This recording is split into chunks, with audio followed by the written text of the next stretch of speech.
ये एक शिक्षाप्रद हिंदी स्टोरी है। तो आइए सुनते हैं इस कहानी को।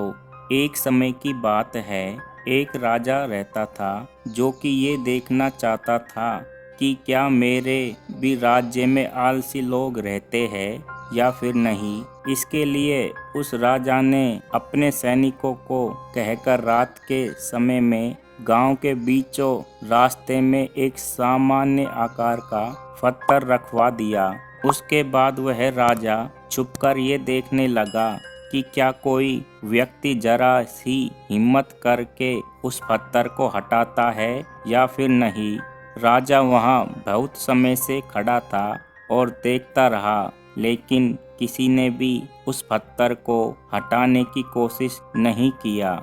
उस राज्य के कुछ सबसे धनी व्यापारी और दरबारी भी उस पत्थर के पास होकर गुजरे, लेकिन उन्होंने भी उस पत्थर को बीच रास्ते से हटाने की कोशिश नहीं किया। कुछ आने जाने वाले लोग राजा को ही दोषी ठहराते रहे थे कि राजा कितना लापरवाह है, राज्य की सफाई का ध्यान नहीं रखता है।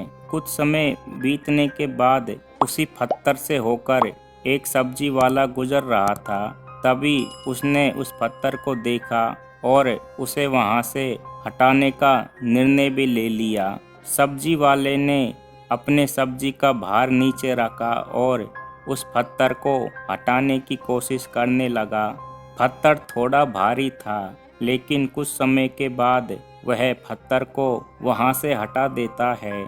पत्थर को हटाते समय उस पत्थर के नीचे एक पोटली मिलता है जिसमें कई सारे सोने के सिक्के होते हैं और राजा द्वारा लिखा गया एक पर्ची होता है जिसमें ये लिखा हुआ था कि ये पोटली उसके लिए है जो इस पत्थर को रास्ते से हटाएगा। सब्जी वाला समझ जाता है कि ये उसके मेहनत का फल है, लेकिन बाकियों को वह पोटली इसलिए नहीं मिला क्योंकि वह लोग आलसी थे और जरा भी कष्ट सहना नहीं चाहते थे।